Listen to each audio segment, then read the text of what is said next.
Hello, hello, hello. Welcome. A lot of railroad buffs here tonight? Yes? Yeah. Great. Yeah, a lot of faces I'm not familiar with tonight, so great. Glad to have all of you here. My name is Mark Pinto. I'm the Adult Services Director here at Phoenixville Library, and we're pleased to have with us tonight an author, local guy, Michael Shaw, who will be telling us about his new book, The Railroads of King of Prussia, PA. A little bit about our guest tonight.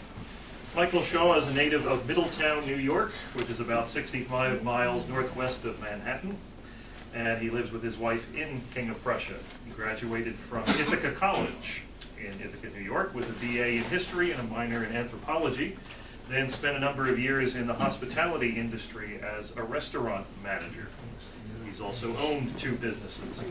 His interest in writing about railroads can be traced back to his formative years growing up the son of a history teacher, his father, Stephen. While out walking in Upper Merion Township with a friend in 2011, he discovered a number of working and abandoned railways. He soon realized that there was no solid single source of information on these railroads, so he decided to document the story himself, resulting in his book, The Railroads of King of Prussia, PA, The Past Leads to the Future. So please welcome the author, Michael Shaw. Thank you. Actually, I appreciate that. I was actually a history major, supposedly, but I was actually majored in lunch. That was I was very good at either college. So, no, actually, most of what he says is true. I always kid around with people, say, I'm one of those rags to riches story. You know, son of a sharecropper, worked my way up to log cabin, eventually indoor plumbing, and took off from there. But pretty much everything he says is true. And I just decided to document everything that I could because I've lived in King of Prussia for almost 20 years, and I figure someone better do it because anyone knows King of Prussia, which I'll get into in this short presentation. King of Prussia is an area that is focused a lot more on its present and its future than its past. It's not a lot left of King of Prussia. There's probably more left of historic Phoenixville than there is of King of Prussia as a historic town. So you'll see some neat slides in here as well, and I appreciate you all coming out here. But basically I wanted to document everything. And my father being a history teacher for a while was nice. It definitely kept me in tune, and I had some great professors in college who really got a lot of things into my head in terms of documenting things and just telling a story. And that's what the book does. And the nice thing about this book that I came out with, The Railroads of King of Prussia, is that the book it tells a really neat story. It's more really a story about a rural township and a rural village within that township that grew up together alongside the railroads, and they find out that they really need each other, and all these years later it's kind of come full circle. So, without further ado, let me roll into this. Okay, I'm going to show you a slide here, which right now doesn't mean probably too much to you, but this is a good way to understand, for anyone who knows or doesn't know the history of King of Prussia. King of Prussia, most of its history has been, as I just stated, rural. A village was not the King of Prussia we know until the 1950s. So, there's a gentleman named Charles Francis Saunders.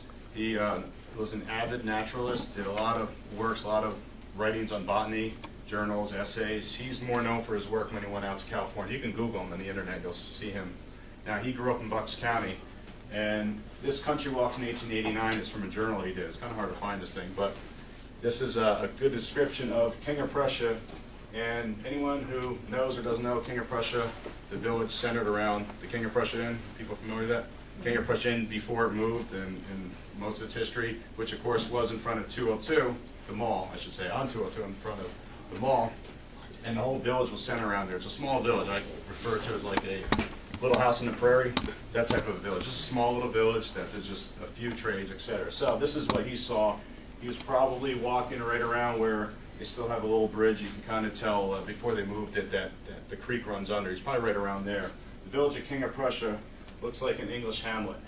As you enter, you pass a number of neat little dwellings, each with its old-fashioned garden, a shady old bridge over the little creek that runs through the middle of the village. Then comes the blacksmith shop, the store, the doctors, and opposite the latter, the King of Prussia Inn, which for a century and a quarter has dispensed good cheer to man and beast. So, in order to understand the railroads of King of Prussia, they didn't just like Shazam, it's magic. Nothing like that happened. It took a little time to develop. And just like I stated in my book, it's a process. Just like any rural area, or any area in general, but especially rural areas. King of Prussia, you can name any area around here throughout the country that was rural. Things developed over time. Now, the township that I live in is Upper Merion Township. That's where King of Prussia is. It's on the bottom end of Upper Merion. Upper Merion was settled by Welsh and Swedes, but before I even get into that, Upper Merion is named after a county in Wales called Merion, and that's actually it's a village in Wales named Merion, and that's where Merion came from. Merion, Upper and Lower Merion were once one township.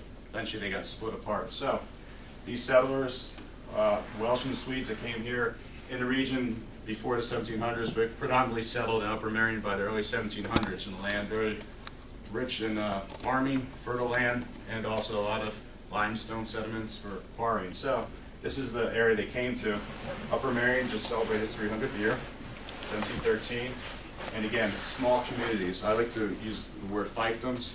King of Prussia was its own little fiefdom. They're all self-contained units, self-contained areas, and King of Prussia is no different from most of its history. So you're talking about, example, homes, farms, churches, schools. Not every community is exactly the same, but some types of trades. Again, if you prefer to Little House on the Prairie, it's a good example for me because it's a visual. I love visuals, and Little House on the Prairie is a lot like that. It's just little different industries, cotton mills, etc. In this case, woolen mills, marble mills. So if you could look down here, this is the population census 1734. Again, not uncommon for a lot of rural areas, 32 people. Even by 1920, this is the whole township, by the way. Again, this is not King of Prussia today. This is Upper Merion was King of Prussia. Just everything just spread out from it. Eventually, King of Prussia engulfed the whole area and became known as King of Prussia proper. So by 1920, the population of the whole township was a grand 4,005 people.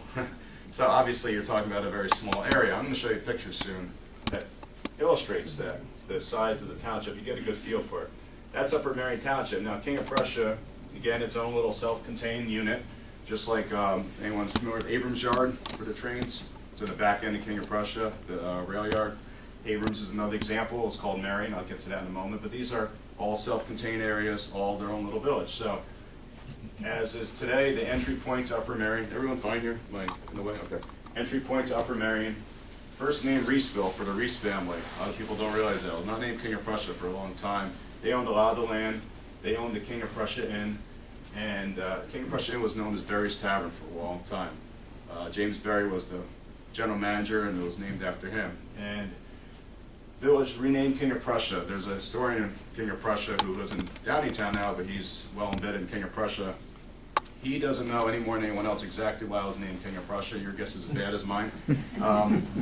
One thing, and Wegmans is good because Wegmans likes to focus on the local history of each area, and Wegmans has this up on their wall, and it's actually probably the closest thing that I could think would be why the King of Prussia became King of Prussia instead of Reeseville. Well, King of Prussia Inn was where it's documented that George Washington, he stayed in a lot of places, but he stopped in the inn along with his troops going up to Valley Forge as they passed by after the Battle of Brandywine and Paoli, and also during the time of the Valley Forge, they seemed to frequent the inn. And Baron von Steuben is his well-known chief of staff who trained the army, the Continental Army. It's a well-known fact. You know, it's in history books, and that's something that's been well documented. So there's a good chance that the inn was renamed, at least temporarily, in honor of von Steuben when he came in.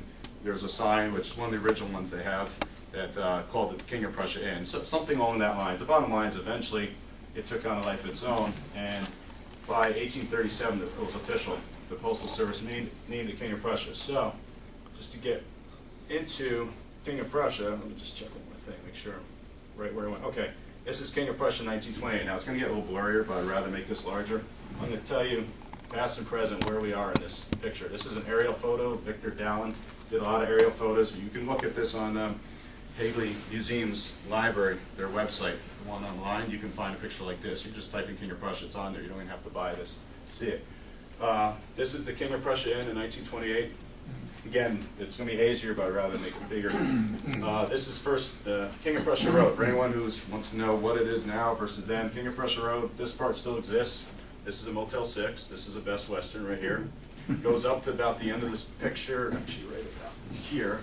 This is where 76 was built, Schuylkill Expressway, and cut out a lot of the farmland, a lot of the road, and King of Prussia Road continues behind that. So this is, again, that's King of Prussia Inn, that's Gulf Road, the Sweetsford Road at the time, it had like 20 million names, which is now 202. State Road, you name it, you flip a coin, probably change names. So that's 202, a two-lane road at the time, of course, a much more rural area.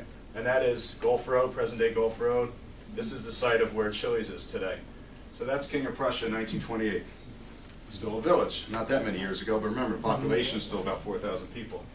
And so that's, again, that's where present site Chili's is. It's been a Howard Johnson's before that, other restaurants, etc. So, bring on the railroads. How did the railroads come about? Well, the railroads took a little time. There's basically 3 different eras of transportation in this country. When I say basically, I mean there are, but they don't all fall in a neat little timeline. They do change a little bit, but around 1682 to 1830, the trails, the roads, the turnpikes were the big form of transportation.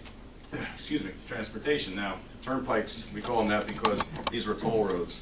They were tolled. There's little, almost like shacks. They're little toll booths that were set up in order to toll people to pay for these roads and maintenance. And again, untapped markets for coal, timber, iron ore needed, and anyone who wanted to travel throughout the country and didn't want to stay on the river or on the streams, they had to move inland. So these roads were a crude form of transportation, and it's not much unlike today where eventually while roads didn't go away, they were not the main form of transportation because not everyone wanted to pay for a road. It sounds similar today. So states and local governments and even federal government, it became an issue. So it kind of lost its appeal in some extent. Now the first turnpike, I don't know if people know this, but was Lancaster Pike, which is Lancaster Avenue.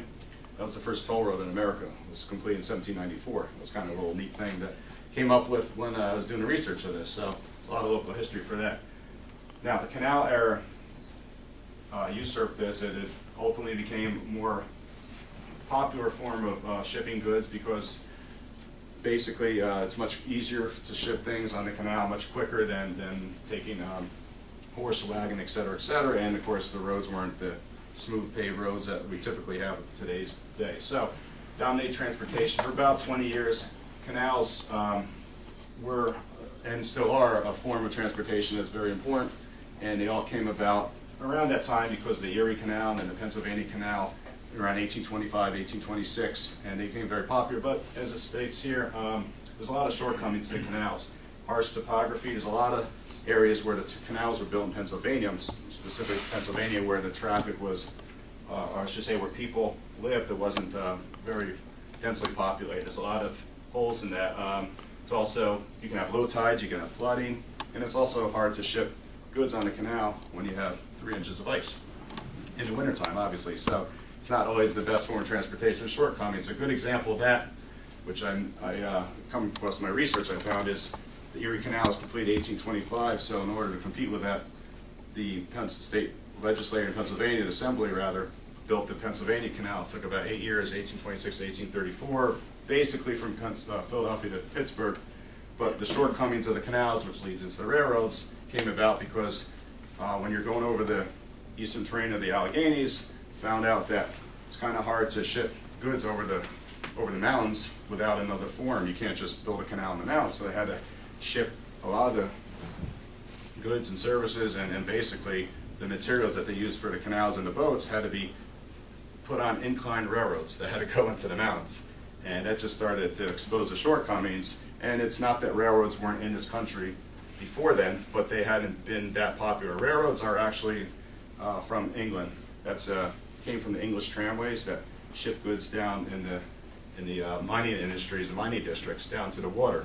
And the first documented railroad in the state, just to show you where railroads are starting to predate Upper Merion, but not by that many years, was in 1809, 1810 in Delaware County, not far from here, Avondale. It was a 3/4 mile tramway that's all, just 3/4 miles. It shipped quarry-related items down to Ridley Creek. So you've already seen, just a little foreshadowing here, what's happening with Upper Merion here, and when I talk about the railroads, it wasn't that many years before the railroads came to Upper Merion by the 1830s. And so right now, what you're having is there's a keen interest in having the railroads move up to a form of transportation, but a primary mode of transportation. So, let me see where I am here. Okay, the railroad era, I already talked about the origins are. And again, much more reliable, much faster. The first railroads, yeah, granted they're a little crude. Couldn't the horse or mule drawn at times when it was rainy weather because the brake system wasn't very efficient yet. But nonetheless, the railroads are very popular, and by the 1830s picked up steam. Now, prior to Upper Merion Township, the first railroad in the Philadelphia area was effective June 6, 1832. Some people may know that one, the Philadelphia Germantown Norristown Railroad. It was big for its day. A newspaper in the area reported about 30,000 people checked out the first Sunday that was open for operation. That's how popular railroads are becoming, because again, it's already been accepted. So just a matter of time that Upper Merion and other areas in this region were going to get railroads. Now, the Philadelphia Reading Railroad is really the driving force behind the railroads through Upper Merion, not just Upper Merion, but through Upper Merion / King of Prussia. Now, the Philadelphia Reading came about in order to ship anthracite coal downstate. Philadelphia Reading Railroad was 94 miles, it snaked along the Schuylkill, mostly along the Schuylkill, and it was just Upper Merion just happened to be right in the way. So it's like, whoops, there we are. So it went down the Schuylkill, it was built in different stages, and I mentioned that here briefly. The stage that Upper Merion got rail service was the Pottstown to Bridgeport section of that railroad, because again, it's from Reading to Philadelphia, the Reading Railroad, Philadelphia Reading Railroad, which later became Reading Railroad, and to this day is now Norfolk Southern. But the bottom line is, shipping coal was huge, coal was king, absolutely. So Upper Merion happened to be in the way. By 1839, after Upper Merion had their railroad service, Philadelphia got their service in 1839, and coal traffic didn't begin until 1842, with that final stretch being open. So right now, as Upper Merion has their rail service, again, another little community I mentioned before, Merion. Marion Station was named after, of course, Merion, Upper Merion, which is Merion F. And that section opened in July 16, 1838, which is just over 175 years ago. That's a history major, but I can do a little math. So figure that much out. Merion Settlement, it's on maps. There's maps in my book, and you can even do research if you ever want to see a tiny little section of Merion. You can see little things on there. You'll see a chapel, sawmill listed. There's a schoolhouse, post office. I've been on the wrong side of the tracks, or Abrams, and not supposed to be, but I know there's some ruins there. Not supposed to be there, but I didn't say that. But anyway, September 17, 1866 is the first time that Upper Merion had passenger service. And passenger service is a common theme here. It's going to come full circle, as I'll explain again later. So the original passenger service, actually that's not the first time they had it. I'm sorry, I'm going ahead of myself, but that's Marion Station. It was actually in the 1850s. But Marion Station itself was at one point not Abrams Yard. Abrams Yard, as I mentioned down here, came later. But before I get to that, it was a passenger stop, and there's telegraph and milk shipments. And that was for quite some time. Not uncommon for a lot of railroads. Okay, you're talking about rural communities. And it was just inevitable to get passenger service because it was a thriving area with the coal being shipped down to Philadelphia. And it didn't stop there 20 times a day, but it was, I believe it was 3 or 4 dailies a day, if I recall. And 1899, the name changed to Abrams after the Abraham family, a well-known family that a lot of things named after that family for Upper Merion, now King of Prussia. And so today, again, it's Norfolk Southern Shipping Yard with Abrams Yard. So it's had a long history. So I mentioned other railroads, and although that, sure. Where do you think that station was? Down there along the Schuylkill River, kind of closer to Port Kennedy? That's a good question. That's a good question because I couldn't find. I spent over about a year doing research. It's a very good question. I can never find exactly where the station was. And you're talking about the other guys like Mr. Upper Merion, who's like 91 years old. He isn't now either. So to answer your question, I think it was around where the main station is now. It would make the most sense because when you say the main station, which is where Henderson Road ends back there and becomes Abrams Yard. Close to the Schuylkill River. Right, close to Schuylkill. Okay. I didn't mean to like ignore you said Schuylkill, but when I say main, across from the Schuylkill, everything was off the Schuylkill there. It's right up behind the Schuylkill. The tracks are just on the other side of the Schuylkill, but I think it's right where the main yard is today. I can't see it being any other place typically because it's not a very big Abrams Yard in terms of going through there.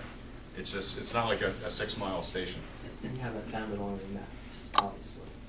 Well, it says the station's right there. I don't know the exact spot, but it's right there. It's right basically there. If you look on 1871, 1877 maps, which is not hard to find on the internet for Upper Merion, it shows it right there. Does that mean it's exactly there? No, but it's in that. It's general location. Yeah. Thank you. You're welcome. That's not to be confused with the current Marion No. Station, which No. is in Lower Marion, Yes. Right. along the Pennsylvania. Yeah, On the Yeah. same line. yeah, the Merion Station's, that's Along totally, the old Pennsylvania. yes, that's totally unrelated, and that's the one, if you Google, you'll usually find that one. You're not gonna find too much history on the old Merion. You're absolutely right, I've noticed that. So the Chester Valley Railroad is an interesting railroad. Chester Valley Railroad is the first one to get rail service for passengers, 1853. That actually came about in the 1840s. It's kind of a project that was abandoned briefly and it was picked up again. Now, Chester Valley Railroad, I say, is interesting because you're talking about a 21.5-mile course, ran from Downingtown to Bridgeport, served many different communities, all the way up from Downingtown to Ackworth, all the way through Chesterbrook to King of Prussia to Bridgeport.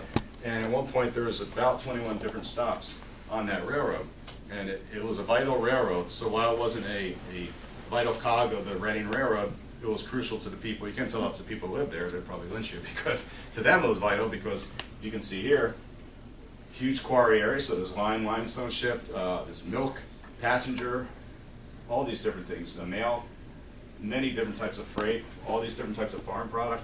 And this is an interesting railroad. Chester Valley Railroad is one that I'll get to again later where it is now, but for a long time it served passengers. It was never something that was considered typically very profitable. It's hard to tell exactly if they cooked the books, but I've dealt with the gentleman's the main archivist at the Reading Railroad, but the bottom line is it's never hugely profitable. It's always in competition in some form or another with the Pennsylvania Railroad. But it was a lifeline for these people in this community, and I'll show you a picture in a moment that shows that. Now there's 3 stations in King of Prussia. Besides Merion, which I covered, Chester Valley had 3 stations. For anyone knows King of Prussia, Henderson Road crossing just above Church Road, there's a station there, and I'll show a picture of that, or 2 pictures. Shane Line, which is the corner of Solon Boulevard, and 202, which is just north of Henderson Road on 202. And then there's a King of Prussia station, which is behind the tracks that exist today, right behind where the Home Depot is, in that section right there.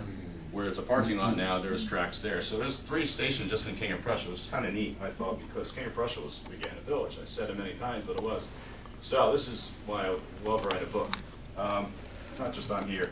This is a picture of a family, and because I did my research and I found someone who's still alive, not in that picture, I can assure you it's not a time capsule, but I found someone who's involved in this who can explain, I'll explain how you know. This gentleman right here was Harry Levering. The reason why I know is his daughter, Emma Levering Carson, is still alive. She's 86, sharp as a fiddle. She lives in King of Prussia. She's lived in Upper Merion / King of Prussia her whole life. And her family has this picture. Her cousin had this picture, and that's the family.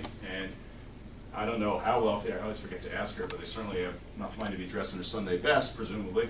And he's about 10 years old in this picture. I could tell from the period clothing, talking to people who do that research. And the nice thing about it is, the reason why I know what year this is approximately is I asked her, I said, what year was your father born? 1900. Okay, history major figured out. So he's about 10 years old. That's Henderson Station. So for anyone who knows the area, this is kind of a neat thing about history, because again, it's so hard to find a picture of a rural area with a train station that's not, let's say, Philadelphia or Baltimore or any big city, because there aren't that many out there. I just happen to have the right family, and this is in a couple different books. So that's the old Chester Valley Railroad, the tracks. I'll mention that. I'll show another picture as we start to wrap things up, but you'll see that in a moment where the tracks went. This would be Henderson Road, the road that exists at the time. Behind there is Hanson Access Road, which is a business road for anyone who knows. That's right above Church Road. These other tracks that exist today, that used to be the old Trend Cutoff, still exist as part of the Norfolk Southern line, but they probably took the picture on the tracks. And that's the family waiting for the train. So on the top of the hill, if anyone knows where Hanson Access Road is? This is one of those business roads. It's parallel to Church. It's so close to Church, not even 10th of a mile if you're going north in 202. A lot of people don't know now, probably like, I know where that is now. But there's a corner there where the road used to be elevated. I don't want to get ahead of myself too much, but that's right in the corner is where the train station was. So what's a landmark on Church? I'm trying to figure out what Church is. Where's Church? Yeah, can you give me a landmark that's on Church? Colonial Electric. Where that mural is, you know that mural is? Right, that's Church, and then just past it. Wawa, coming from our way, you go down over 202, past Wawa on your left, and it goes, and then Yeah. one goes up straight, and Church goes Yep. to the left. Yeah. Yeah, Church. NCW, and it's Church is not too far from, Thank you, sir. not too far from South Gulf Road. If you're going from South Gulf towards 202, it's about halfway. Where the power line is?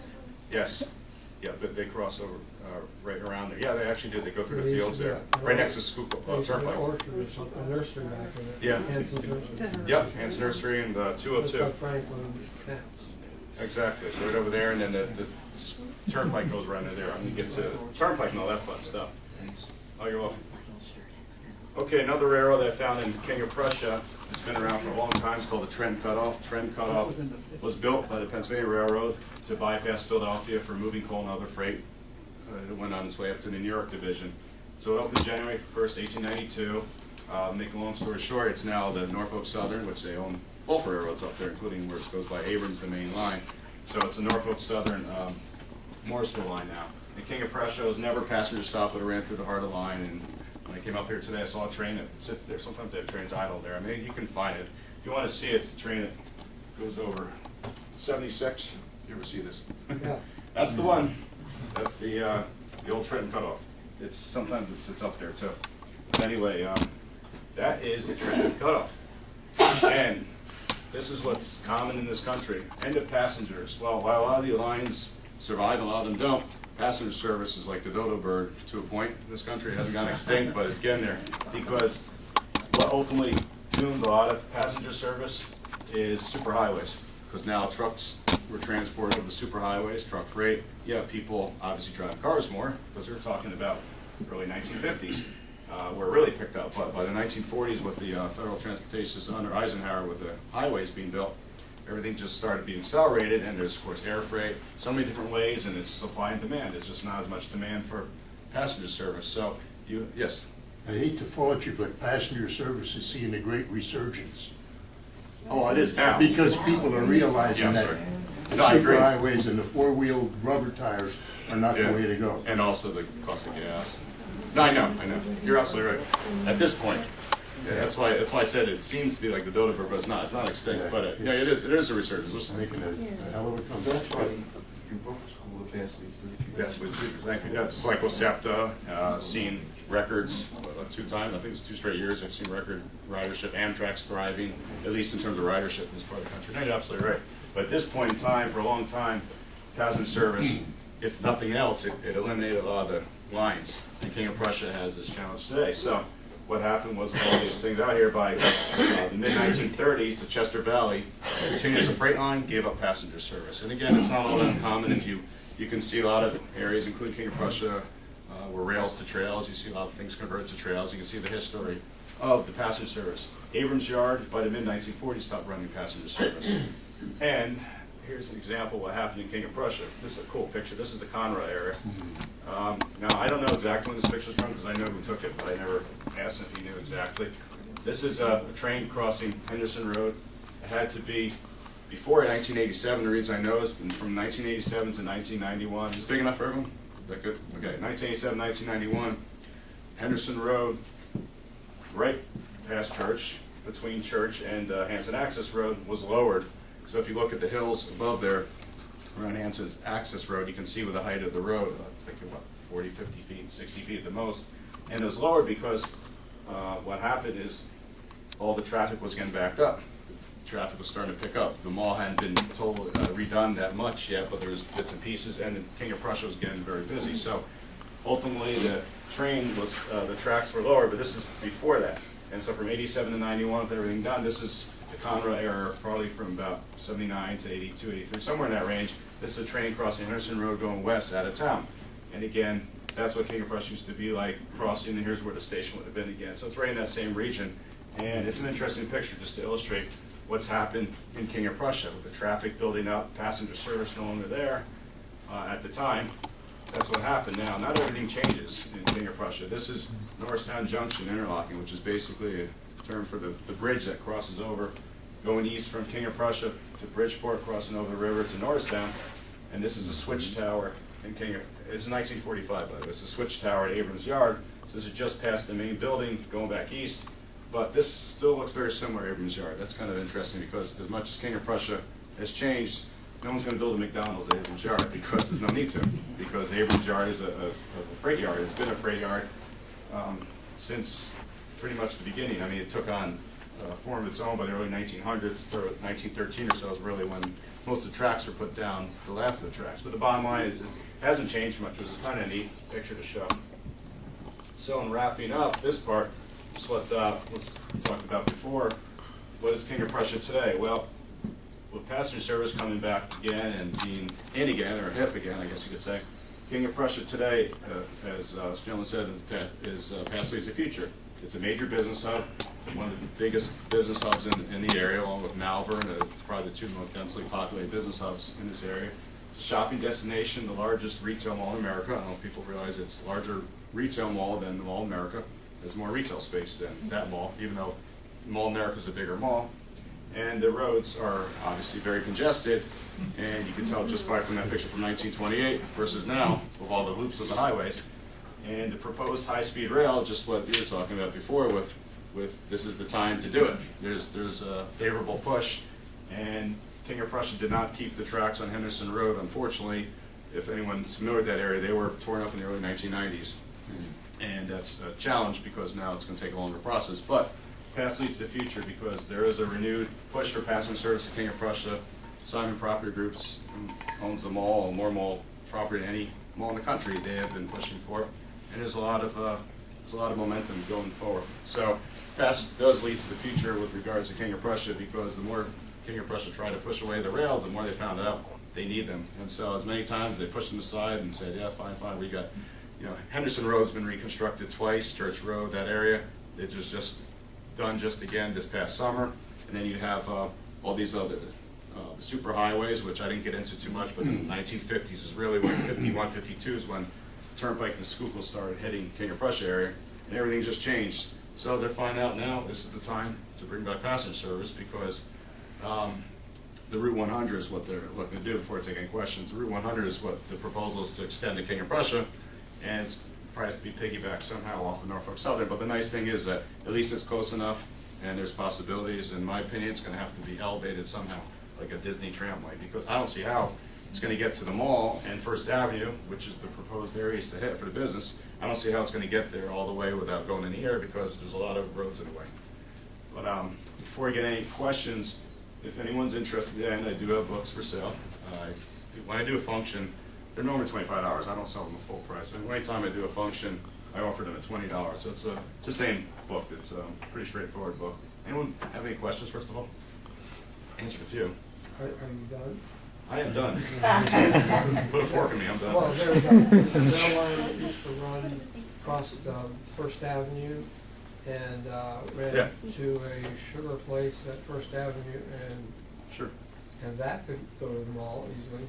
Yeah, That's across over the turnpike. Yeah, that's the tricky part. I didn't cover that in my book, but I don't cover it on here. It's an extension of Abrams Yard called the North Abrams Industrial Track. And I've been on virtually all those tracks, because it's actually not that long. It goes basically from the Windows King of Prussia, from right behind First Avenue, American Avenue, wraps up alongside, goes past 8th, 9th, all those business areas before Valley Forge Towers, forks a right, crosses over 23 and goes about a quarter of a mile up to the main tracks. That's mostly intact, because I've walked pretty much everything on there. And it was built in 1960, so it wasn't even that old to begin with. The tricky part of that is Norfolk Southern owns it. They never officially abandoned it, I found out. And just like any other areas, that's a good idea. I liked it, but the problem is that how are they going to extend it? There's so many properties that it goes behind now. Because what it does is it runs behind Extended Suites, the hotel there, and it runs all the way up to eBay, which was Global Sports on First Avenue. And so the tricky part is getting the rights to do that. And again, it still has to be elevated, like you said, in some form or another. But it's a shame, because those tracks are in pretty good shape. And it's a little bit of a roundabout way, but at least the tracks are there. But I don't know. I don't think that's right now, that's not what they're proposing. Right now the proposal is to start from either 69th Street and go up to King of Prussia that way, the Route 100, the Norristown one, or in Norristown, like not at Hughes Park in Bridgeport. But those are the two early proposals. But see what happens. Yes. The Chester Valley Trail in Malvern, Yes. Is it still intact from like the Home Depot to like Route 29 to connect the trail? A lot of it is. A lot of it's been done. The King of Prussia. It's intact though, that you can hike on it, or? plan? Yeah, I ran on it last summer. I ran it last year when I wasn't supposed to because I'm a naughty boy. And it wasn't technically open near Gateway Shopping Center, the Sweetsford Road. Okay. It used to be one of the train stations over there. And that part wasn't open officially, but it was paved, but it's open now. A lot of it's open, not all of it's done. I spoke to the guy over Perkiomen that handles all that stuff, and he said basically that they just have to get all their rears. Everything has to be worked out. I don't know why they're having a problem with the turnpike. Maybe they own some of the land right where it runs underneath, but King of Prussia is just about the only stretch that hasn't been paved yet. I mean, most of it's open in stages, and it stops right where that train station was. If you go behind Home Depot, there's a feeder road that goes right up Gulf Road. The paving stops right in the middle of that, where it crosses the Schuylkill, and then the rest is just the old gravel that's still there from the train. So it's right behind the old tracks, and from there on, it hasn't been finished yet. And I don't know how long it's going to take. So there's some logistical issues, but at some point, it's going to be complete. It's supposed to connect up with the trail that goes up to Philly, the one that goes down. That's the whole idea. River Trail. Right, but the problem is that Norfolk Southern didn't want anything, from what I've been reading and hearing, is that they don't want anything going over their tracks, and so that's another debate for another time. But at some point, it sounds like it will connect. Yes. Yeah, have you, when you go, like you talked about going past the Valley Forge Towers, Right. and you go down and go over that little bridge, and you Yeah. can go up, well, you go left there, I mean, and you follow that all the way, Some of the tracks, old tracks. and then when you go down, yeah, like when you go down one road, just twist down around. Yeah, it's Allendale Road. It's Allendale Road. No, I don't think this is an Allendale. This is before Allendale, this is down, Well, it becomes Allendale. It's right where Byler heads. That's where the tracks cross over. They cross over, they go through the woods and next to the stream, and they go a quarter mile, if that's where it is, and they go back up to the main track. You're not supposed to walk that. I've done it. You just don't want to get caught. But I didn't say that, by the way. I've been up to the main tracks there, but that's where the tracks cross over. That's the bottom of that hill, yes. Yeah, well, Right next to Byler. I don't understand. Sure. Too many people spoke there. I was trying to say, when you go over that little bridge, when you get past the towers, you go over the little Yeah. bridge and you take a left, you follow that all the way out. Yeah. that'll take you right past And Abrams then Yard. on the road curves down like that, and Sure. those tracks are all over there. What's all That's that? Abrams Yard. Yeah, he's right. Oh, that's what Abrams That's is. Abrams Okay, Yard. I'm See, sorry. That's- Abrams Yard. I didn't realize that's what Abrams No, is. that's a good question. Abrams Yard is the original Philadelphia Reading. That's their main. That was their main railroad right there. Yeah, that was their main railroad that went from Reading down, and so while it still exists, the other thing was a piece that came off of it, which is on one side of Abrams that was an Abrams industrial line, which is only a few miles. It just snakes down, but the main line still exists, one Norfolk Southern's line, and it very smart because I asked the guy over at Abrams, said, what are they doing with it today? I mean, because obviously they still ship a lot of freight down to Philadelphia and other areas, and he said, well, a lot of it's natural gas now. So that they got into all the refineries down Port Richmond, et cetera, a lot of natural gases filled the voids. Not saying that coal has been big for a long time, but smart enough to find things to do. Abrams Yard is very busy. I mean, it's not a huge rail yard, but it's the only one in western part of Montgomery County, so it's busy. Right next to the bridge he was talking about, there was a siding came in, there had been a big Sears Yeah, that's what he's doing. distribution center there, and that was a siding to feed that. That was the And North if you Abrams, turn, yeah. if you make the left, as you're going east on 23, you make a left there, it'll take you right out to Abrams Yard. Exactly. Yeah, and that was the Sears was the first building that was built there. It's his engineering maps that show all that. That was now BNY Mellon facility. But yeah, exactly. And so the tracks, yep, they still go behind there. Still very active. It's not even far from there at all. You could actually hear it at night if you're in King of Prussia. Yes. Did you come across any information on the trolley that used to run between King of Prussia and Phoenixville? No, I could probably find that though. I mean, if you ever need information, I can guide you to the guy who's the main archivist at Reading, the archives up in Hamburg. He's wonderful. He goes in Chesterbrook, goes very close. I could easily give you his email. He can find it. Yes. Can you refresh my memory? When I was a kid, we would get on the train here in Phoenixville, which is now a banquet hall station, and to go down to Philly, we would go through Valley Forge Park. Would we eventually switch across the river into Norristown? I can't remember. Do you remember? There And was, then we would end up yeah. down Reading Station, down Center City. You're probably thinking of the Schuylkill Division of the Reading Railroad, like the other side of the Schuylkill, Yeah. not going through the The park, right? passenger service had to cross the river to get Yeah. onto the passenger line of the Reading. What about Well, it had to The cross the river. passenger service was on one side of the river and the freight Yeah. service was on the other side. Where did it cross in the Schuylkill, you remember? I think it might have been at Morristown Junction. Yeah, Down there. He had to get a picture of that. Yeah. And Thanks. that, on the other side of Schuylkill was the, if you go in the park, and everyone knows where the northern part of Valley Forge Park is, where the trails are, they go down to Philadelphia. If you go the other way towards Oaks, that they've had a trail for like 8, 10 years now, that was part of the Schuylkill Division of the Reading Railroad. So that was the other side. Pennsylvania River. Schuylkill Division of the Pennsylvania River. No, the one up there was the Reading too. I thought that was the, I thought only Pennsylvania. Is that the one that ran up to Collegeville? Like Collegeville, Green Lane, Schwenksville had a line that. that was the Perkiomen Division of the Reading. Yeah, this Oh, the one Reading. was, Yeah. I think And it then was, that I could be came down wrong, I and thought that crossed was that still the Valley Reading Forge? Railroad, but, I'm sorry? Did that cross the Valley Forge and then tie up with a? was part, The Reading crossed, if you go down, oh shoot, I can't think of the name of it. As you're going east beyond Bull Tavern on 23, okay, there's the road that goes off to the left and goes on over to Paulings Road. Oh. You go down a bank and there's a railroad bridge across that, okay? And just to the west of that is what's called Perkiomen Junction.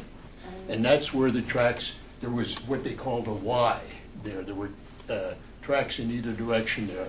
And that took off across the river and went up through Collegeville and on up to Emmaus, actually. And there was a crossing over there with the Pennsylvania, right about where the convention center, or Bridge is still there. In Oaks. in Oaks, where the Expo Center. the Expo Center is, there was a crossing there where the Pennsylvania and that That's where that Pennsylvania trail freight line and that crosses. crossed. Where the trail goes Yeah. across there Mhm. now. Now, that crossing there, the Pennsylvania line that I'm talking about, Yeah. is the one that you'll see on the high bridge across the Schuylkill, right down here. Perkiomen Road, the creek. That one went all the way up to Schuylkill, the Schuylkill Valley up to Pottsville and up in that area. Because the Schuylkill Division of Pennsylvania. Yeah. Any other questions? No, I just want to say, I was raised in Allentown, Right. and we used to have a trolley called the Liberty Bell. Hmm. And that baby would run from Hamilton Street all the way down to 69th Street. Okay.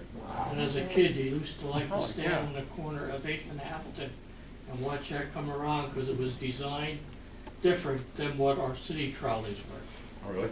And that thing moved. That's neat. If I can just accentuate what he was saying, I grew up in the same area, a little town called Center Valley, which is south of Allentown and Bethlehem. And the Liberty Bell, from my third and fourth grade classrooms, I could look up across Route 309, and the Liberty Bell was on an elevated area there. And that thing used to scoot through, I'm not kidding you. They could make Center City, Allentown to 69th Street in an hour and 20 minutes, Wow. including all the stops. Really? Wow. That's the one that, it used to come into Norristown, where the current Route 100 line comes into Norristown. That was part of it. Oh, that's neat. That's pretty fast. Yes. Do you know anything about a train that might go from Reading to Pottstown to Phoenixville down to Philly? Anything like that? You mean You future? mean in the future? Yeah, in the future, yeah. Right now, it's nothing planned. I know this guy up the Pots on TV would like to see it happen again, because that was part of in the 90s, that was proposed to have the rail service go back up to 422. And I think it was under Rendell's when they tried to get funding to hold the road, and it didn't get anywhere. It was a Metro proposal that didn't go anywhere. So right now, the only one that seems to be having any steam is the King of Prussia, because the 100 would stop at King of Prussia, wouldn't go up past King of Prussia. But that one has definitely been proposed on more than one occasion. And right now, I've heard it, because this guy is, Gus at Potsdam TV would love to see it, because there's a lot of people really want to see that again. And I think that's a great idea. It might happen, it's just right now the priority seems to be in King of Prussia first. But you never know, I mean, King of Prussia gets done. It's just the problem is it takes a long time. But it was definitely proposed at least one occasion, if I recall, too. I know in the 90s, late 80s going to the 90s, it had some steam, and then it just didn't get the support it needed, because well, it just comes down to funding more than anything. Money. Yeah, I mean, it needs it, obviously, that corridor's crazy. That's the trouble with passenger rail in this country, is they don't want to fund it. No, the only place that seemed to got the funding recently was that LA. Got a lot of funding for their high speed. High speed. Right, but most people don't want to spend the money, because they want to taxes, etc. Yes. Off the subject of railroads, you know the quarry leaving King of Prussia, you pass San Ash and the quarry on the right. What was taken out there? Is that limestone? There's limestone. Yeah, there's a lot of quarries in King of Prussia. King of Prussia is huge on quarries, and just like Chester County, this part of Montgomery County is a fertile land. It's rich in limestone, and there's a lot of quarries in King of Prussia. Henderson Road area had quite a few quarries. Brooks Road, which is where Mako's headquarters used to be, which is a street right off of Brooks and Croton, which is right off of Gulf Road. There's a quarry right there. There's quite a few quarries. When I did a lot of research, I didn't realize how many quarries there were, so I had to cover that. It was a huge industry. So the Chester Valley was a big feeder for the quarries. And the Shane Line, just real briefly, the Shane Line, which is the passenger stop, and we call it passenger because there were many listings of passenger. That's the one up on 202 and Solon Boulevard, just north of Henderson. That one going to Bridgeport, that was a quarry related. Anything that you can find off there is quarry related items, because the workers lived out there in that area. And even off of Shoemaker Road, if anyone knows Shoemaker Road, King of Prussia, it's historic. There's there's a few old houses there that still date back 1700s, and quarry workers used to stay over there. And it used to be Merion's, the restaurant. Everyone knows where Merion's was, which is going to be made office buildings. There's quarry workers there. So there's a ton of quarries right there. If anyone knows where Ford's USA is in King of Prussia, anyone know where that is? Ford's USA, it's on Henderson Road. It's before you get back up to Church. Huge quarry there. It was filled in many years ago, but the pit was real deep, because the lady who I interviewed, whose father's in that picture, she told me she was talking about that quarry. It's just a huge quarry. Those are the Henderson quarries. But yeah, there's all King of Prussia marbles was well known. Girard College. Yeah, I believe it's the second core down Philadelphia. Girard College. There's a lot of King of Prussia marble that went around different buildings. But it wasn't just King of Prussia. Conshohocken well known for the quarries, and a few other areas. But to answer your question, yeah, there's huge on quarries. It wasn't just what you're talking about. There is still a quarry up there, McCoy's Quarry. But there used to be at least, I believe, 4 quarries. Sounds like your next book. What's that? Sounds like your next book. Could be. I'd actually like to do one on the King of Prussia Mall. Ken, we could do it, please stop. Any other questions? Corvettes. Well, I appreciate your time. Thank you.